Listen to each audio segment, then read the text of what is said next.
വീട്ടിലൊക്കെ വീട്ടിൽ വിളിച്ച് ഫോണിലൊക്കെ സംസാരിക്കുമ്പോഴത്തേക്ക് ഞാൻ ഈ പറയുന്ന ഇൻഫർമേഷൻ കൂടെ ഒന്ന് പാസ് ചെയ്തേക്കണം. ഇന്ന് ഉച്ചയ്ക്ക് 1 മണിക്ക് നമ്മുടെ ആറ്റിങ്ങൽ പോലീസ് സ്റ്റേഷൻ ലിമിറ്റിൽ ഒരു തെറ്റ് നടന്നു. ഒരു വീട്ടിൽ നിന്ന് 42 പവൻ്റെ സ്വർണം പോയി.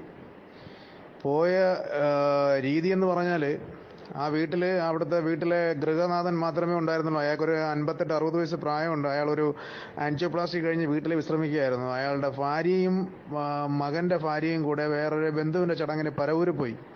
ആറ്റിങ്ങൽ ബോയ്സ് ഹൈ സ്കൂളിൻ്റെ തൊട്ട് അടുത്തുള്ള കരിച്ചേരി ക്ഷേത്രത്തേക്ക് പോകുന്ന വഴിയുടെ ലെഫ്റ്റ് സൈഡിലാണ് ഈ വീട്.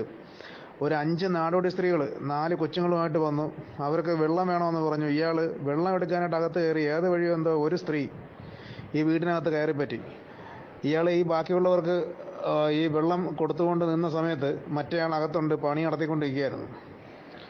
ഈ വെളിയിൽ നിന്നവർ വെള്ളം കുറേശ്ശെ കുടിക്കും. പിന്നീട് അത് വേണം ഇത് വേണം എന്ന് പറഞ്ഞ് വീടിൻ്റെ അങ്ങോട്ട് പോകും ഇങ്ങോട്ട് പോകും. എങ്ങനെയെങ്കിലും അയാളെ ഇവരുടെ അടുത്ത് തന്നെ കോൺസെൻട്രേറ്റ് ചെയ്യിപ്പിച്ച് അവർ നിർത്തി. ഈ സമയത്ത് മറ്റവൾ അകത്ത് കയറി കറക്റ്റ് ഇയാളുടെ ബെഡ്റൂമിനകത്ത് കയറി, മരുമകളുടെ ബെഡ്റൂമിനകത്ത് കയറി. അലമാരയിൽ എല്ലാം താക്കോലെല്ലാം ഭദ്രമായിട്ട് അതേ സ്പോട്ടിൽ തന്നെ ആ സ്ലോട്ടിൽ തന്നെ വെച്ചിരുന്നു. തുറന്നെടുത്ത് 42 പവനുമായിട്ട് അവർ നേരെ ഇവിടെ ബോയ്സ് സ്കൂൾ ജംഗ്ഷനിൽ കയറി ആട്ടോറിക്ഷ പിടിക്കുന്നു. കല്ലമ്പലത്ത് ഇറങ്ങുന്നു. അവിടെ നിന്ന് അടുത്ത ആട്ടോറിക്ഷ പിടിക്കുന്നു. കല്ലുവാതക്കിൽ ഇറങ്ങുന്നു. കല്ലുവാതക്കിൽ നിന്ന് അടുത്ത ആട്ടോറിക്ഷ പിടിച്ച് അവർ കൊല്ലം റെയിൽവേ സ്റ്റേഷനിലെത്തി. ഭാഗ്യമെന്ന് പറഞ്ഞാൽ ഒരു 10 മിനിറ്റ് കഴിഞ്ഞപ്പോൾ ഇയാൾക്ക് എന്തോ ഒരു പന്തികേട് തോന്നി. ഇയാൾ അകത്ത് നോക്കിയപ്പോൾ സ്വർണ്ണമില്ല. അയാൾ അപ്പോഴേ പോലീസിനെ ഇൻഫോം ചെയ്തു. നമ്മൾ ആ സമയം കൊണ്ട് ഏകദേശം ഒരു മണിക്കൂറിനകത്ത് വെച്ച് തന്നെ Kollam district police, Attingal police, shadow team എല്ലാം അലർട്ട് ചെയ്ത് റെഡിയാക്കി.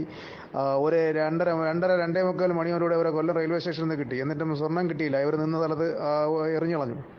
അതെല്ലാം കൂടെയൊക്കെ എടുത്ത് കൊണ്ടുവന്ന് എല്ലാം കൂടെ ആറ്റിങ്ങൽ പോലീസ് സ്റ്റേഷനിലുണ്ട്. അപ്പോൾ വീട്ടുകാരുടെ അടുത്ത് പ്രത്യേകം പറഞ്ഞേക്കണം, ഈ വെള്ളം ചോദിച്ച് ആരെങ്കിലും വന്ന് കയറുകയാണെങ്കിൽ ഒറ്റയ്ക്ക് ഉള്ളെന്നുണ്ടെങ്കിൽ യാതൊരു കാരണവശാലും കഥ തുറക്കുകയോ അവരുമായിട്ട് മിങ്കിൾ ചെയ്യുകയോ ചെയ്യുമെന്ന് പറയണം. ഇന്ന് ഏതെങ്കിലും വിധത്തിൽ ആ വീട്ടിനകത്ത് വെച്ച് ഇയാൾ അവരെ റെസിസ്റ്റ് ചെയ്തിരുന്നു എങ്കിൽ അവർ 5 പേരും കൂടി ഇയാളെ ഇന്ന് കൊന്നേനെ.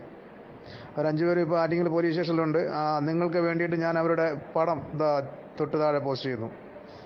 എല്ലാവരും വീട്ടിലൊക്കെ ഒന്ന് ഇത് അറിയിച്ചിരുന്നാൽ, ആ വീട്ടിലെ സുഹൃത്തുക്കളെയൊക്കെ ഒന്ന് അറിയിച്ചിരുന്നാൽ നിങ്ങൾക്ക് അവർക്ക് ഇങ്ങനെയുള്ള അബദ്ധങ്ങൾ പറ്റാതിരിക്കും. നമ്മൾ പരിചയക്കാരല്ലാത്തവരെ ആരെയും വീട്ടിനകത്ത് കയറ്റാതിരിക്കണം.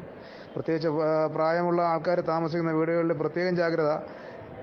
കൂടാതെ ഇവരുടെ കയ്യിൽ നിന്ന് ഒരു 70,000